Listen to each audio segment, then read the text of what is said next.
오늘은 이사야 20장 21장의 말씀을 통하여서 내일의 두려움으로 살지 말고 내일의 소망으로 살아라 라고 하는 제목의 말씀을 전하고자 합니다. 두 장에 걸쳐서 몇 가지를 좀 말씀드리기 원하는데, 첫 번째는요, 하늘의 것으로 자랑하라 라고 하는 것입니다. 자, 5절을 한번 읽어보겠습니다. 5절. 자, 20장 5절이에요. 20장 5절 시작. 그들이 바라던 구스와 자랑하던 애굽으로 말미암아 그들이 놀라고 부끄러워할 것이라.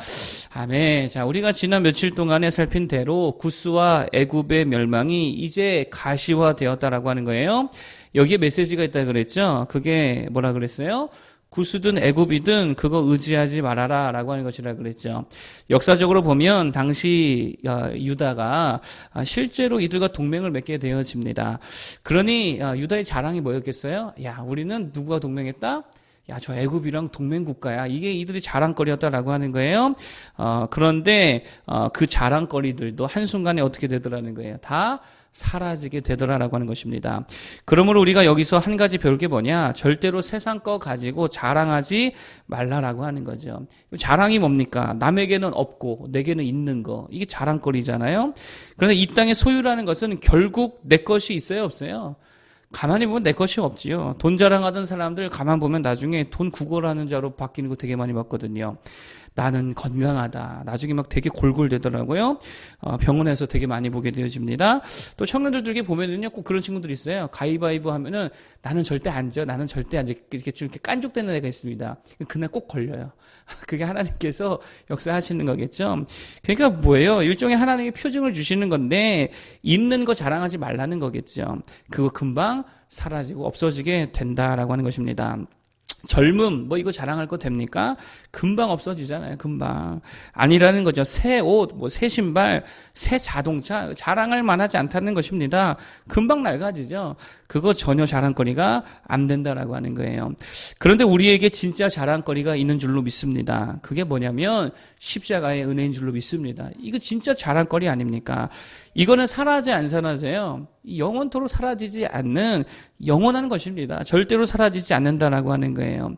제가 20장, 21장을 읽으면서 되게 신기한 게 뭐냐면 애굽, 구스, 바벨론, 에돔, 아라비아에 대한 멸망에 대해서 계속 말씀하고 있잖아요.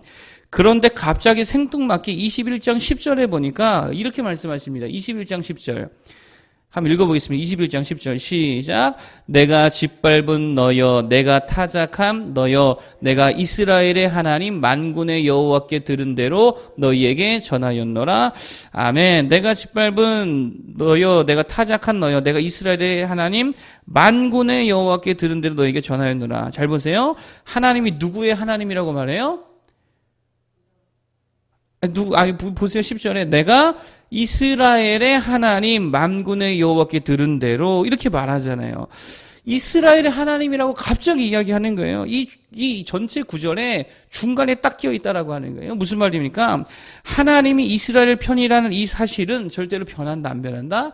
안 변한다는 거예요. 어떤 세상에 난리가 일어난다 하더라도 이 사실은 변하지 않는 거예요. 이게 진짜 영원한 동맹이죠. 영원한 도움이 되신다라고 하는 거예요.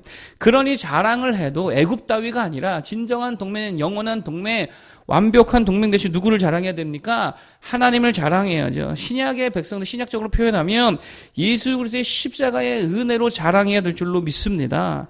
그러면 결국에는요, 누구나 자신에게 있는 것으로 살아가거든요. 돈이 있다 이 생각하는 사람들 맨날 뭘 써요? 돈 쓰며 살죠. 돈으로 살죠. 나는 건강해 이런 사람들 맨날 뭐 하며 살아가요? 운동하며 살잖아요. 막 근육 키우고 자신의 건강을 과시하듯이 건강 가지고 살죠. 내가 인간관계가 많다 이런 사람들은 맨날 뭐 하며 살아요? 사람 만나며 살아가지요. 그러니까 결국은 자신의 자랑거리 있는 것 가지고 살아가게 된다는 거예요. 자, 그러면 우리들은 뭐로 살아야 됩니까? 십자가의 은혜로 살아야 될 줄 믿습니다. 이게 우리에게 있는 거잖아요. 이게 우리의 진짜 자랑거리잖아요. 그걸로 살아야지요. 돈 있는 자는 맨날 돈 쓰고 건강 있는 자는 맨날 운동하고 뭐 그런다라고 하는 것입니다. 십자가의 은혜 가진 자는 뭘 자꾸 써야 됩니까? 은혜를 자꾸 써야죠. 자꾸 은혜로 살아가야 될 줄로 믿습니다. 그게 뭐예요? 기도잖아요. 기도를 가지고 있으니까 맨날 뭘로 우리는 뭐 써먹어야 되는 거예요? 기도 써먹으면 살아야죠. 그렇지 않습니까? 또 말씀을 소유하고 있잖아요. 말씀 소유하고 있으니까 맨날 뭐 써먹어야 돼요? 말씀 써먹으면 살아야죠. 기도를 써먹고 말씀을 써먹고 찬양 얼마나 아름답습니까? 기쁘나 슬플 때나 찬양 써먹으면서 위로받고 능력받고 은혜받고 그렇게 살아야 될 줄로 믿습니다. 이따가 사라질 것들 자랑하고 붙들지 말고 정말 영원한 동맹 대신 하나님이 부어준 십자가 은혜 그거 붙들고 그거 자랑하고 그거 써먹으며 살아갈 수 있는 우리 모두 되기를 바라겠습니다. 두 번째로 말씀드릴 것은 뭐냐? 강할수록 혹독하더라라고 하는 거예요. 강할수록 혹독하더라. 21장 2절입니다. 자, 21장 2절 한번 읽어볼까요? 자, 시작. 혹독한 묵시가 내게 보였도다. 속이는 자는 속이고 약탈하는 자는 약탈하도다. 엘람이여 올라가고 메대여 에워싸라. 그의 모든 탄식을 내가 그치게 하였노라 하시도다. 아멘. 얼마나 혹독했는지 3절 또 한번 읽어보겠습니다. 시작. 이러므로 나의 요통이 심하여 해산이 임박한 여인의 고통 같은 고통이 나를 엄습하였으므로 내가 괴로워서 듣지 못하고 놀라서 보지 못하도다. 아멘. 바벨론에 대한 예언인데 그 예언이 얼마나 혹독하고 무서운지 요통이어가지고 견딜 수 없을 정도로 듣기만 해도 두렵고 떨리는 혹독한 예언을 주시더라라고 하는 거예요. 바벨론이 어떤 나라입니까? 당대 최고의 패권을 가진 나라잖아요. 가장 강력한 나라였다라고 하는 것입니다. 그러니까 무슨 말이에요? 강력할수록 혹독한 예언의 말씀을 주셨다라고 하는 거예요. 제가 중고등부 시절에요. 이게 보면은 이렇게 좀 뭔가 좀 잘하는 스타일이잖아요. 제가 좀 얍삽해가지고요. 그러니까 좀 잘하는 스타일인데, 이게 그때만 해도 이제 요즘 애들은 보드게임 같은 거 많이 하는데, 그때는 이제 이렇게 IM 그라운드 이런 거 많이 하고, 걸리면 인디안 반 맞고 이런 게임을 많이 했던 시절이거든요. 근데요, 제가요, 이렇게 게임하면 거의 걸린 적이 없습니다. 그러니까 되게 그 게임이 강자였습니다. 그래서 어릴 때 별명이요, 게으른 천재 이런 별명도 있었고, 게임의 황제 이런 별명 갖고 있었거든요. 그러니까 당시 교회 형들이 이 조만한 놈이 게임을 엄청 잘하니까 속으로 막 하여튼 바득바득 이를 갈았던 것 같아요. 그러다 어쩌다 한번 걸렸습니다. 근데 이런 형들이요, 인디안 밥으로 끝나는 게 아니고 인디안 밥 하더니 또 무슨 노래 부르고 그러면서 막 등짝을 얼마나 후드럽혔는지 제가 맞다가요 너무 아파가지고 막 엉엉 울었던 기억이 있거든요. 이게 뭐예요? 강력하니까 혹독하게 그냥 아주 그냥 막 시기하고 질투해가지고 혹독하게 때리더라라고 하는 거예요. 여러분, 그러면 세상 기준에서 강한 자가 어떤 자들입니까?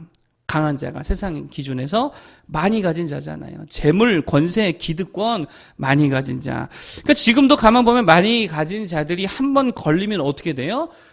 되게 혹독하게 막 그러잖아요. 뭐 적폐다 뭐다 해가지고 엄청나게 막 그렇게 얼마나 혹독하게 하는지 모릅니다.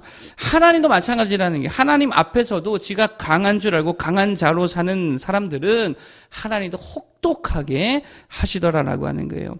그러므로 우리는 어떻게 살아야 합니까? 많이 있어서 강한 자로 살 게 아니라 아까 말씀드린 대로 많은 은혜 때문에, 하나님 부으실 그 큰 은혜 때문에 강한 자로 살아야 될 줄로 믿습니다. 진짜 가진 거는 별로 없고 뭐 배운 것도 별로 없고 그렇지만 하나님의 은혜로 말미암아 강력한 자들이 되될 줄 믿습니다. 그러니까 세상에서 무시받는 거야. 신경도 안 쓰는 자인데 하나님의 은혜 때문에 오히려 더욱더 강력한 사람을 살아야지요. 그게 결국 누구죠? 구약에는 이스라엘이고 신약에는 주의 백성들, 주의 제자들이었다라고 하는 거예요. 학문 없는 자들이고 촌뜨기들이고 금과 은은 하나도 없는데 강력해야 하네요. 엄청나게 강력하다는 거예요. 그러니까 많이 있어서 강력한 게 아니죠. 은혜 때문에 강력하더라라고 하는 거예요. 기도를 많이 해서 강력하더라라고 하는 것입니다. 말씀 충만해서 강력하다라는 것입니다. 이게 우리가 살아가는 방식이 되어야 될 줄로 믿습니다. 우리가 좀 그러기를 바랍니다. 뭐가 좀 없어서 세상에 경쟁, 관심 받지도 않지만, 그러나 진짜 하나님의 은혜, 기도의 능력, 성령의 권능 때문에 엄청나게 강해서 다 살리고 엄청나게 기여하고 정말 소리 없이 강력한 주님의 군사들 다 될 수 있기를 바라겠습니다. 교회 안에서도 마찬가지라는 거예요. 내세울 것도 없고 별 것도 없는데 이상하게 전도 많이 하고, 이상하게 주의를 많이 하고, 이상하게 존경받고, 이상하게 영적으로 되게 단단하고 강력한 주의 백성 되기를 간절히 축복하겠습니다. 마지막 세 번째 메시지는요, 미래가 어두운 자들 되지 말고 미래가 밝은 자들이 되라는 거예요. 아까 제목도 말씀드렸지만 내일의 두려움 가지고 살지 말고 내일의 소망 붙들고 살자라고 하는 것입니다. 두 가지 구절을 좀 비교하기 원하는데, 먼저 21장 12절 한번 보겠습니다. 21장 12절. 자, 에돔에 관한 예언의 말씀인데 읽어보겠습니다. 12절 시작. 파수꾼이 이르되 아침이 오나니 밤도 오리라. 내가 물으려거든 물으라. 너희는 돌아올지니라 하더라. 아멘. 자, 여기서는 아침이 온데 반드시 뭐도 온다? 밤도 온다. 그러니까 너네는 지금은 잘 될지 몰라도, 지금은 밝은 날일지 몰라도 내일은 어떻게 된다는 거예요?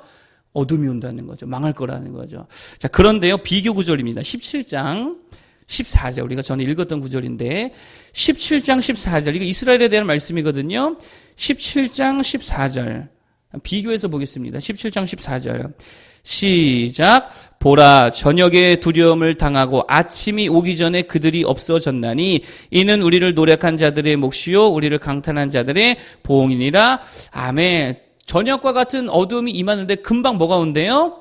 금방 아침이 온다는 거예요. 그리고 아침이 오기 전에 그 두려워하던 것들이 다 사라지게 되더라라고 하는 거예요. 이거는 이스라엘에게 주신 말씀입니다. 그러니까 에돔에게는 뭐라 그러는 거예요? 오늘 잘 되고 너 내일 망할 거다. 이스라엘에게는요, 오늘 망해도 너 내일은 잘 될 거다. 이렇게 말씀해주고 있다는 거예요. 어떤 게 복입니까?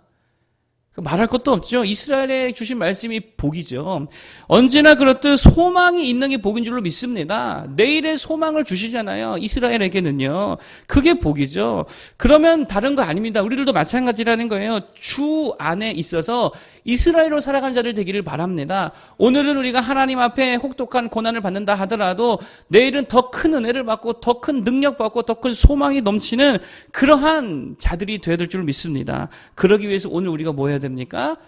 기도해야 되고요. 예배해야 되고 말씀 붙들어야 될 줄 믿습니다. 그러면 오늘의 고난이 내일의 영광으로, 내일의 소망으로 금방 바뀌게 될 줄로 믿습니다. 17장 그때 14절 제가 설교하진 않았는데 그 오늘의 고난이 짧다는 게 길다는 거예요. 그 하루면 없어진다는 거예요. 아무것도 아니라는 거죠. 그러한 은혜가 우리에게 있기를 바라겠습니다.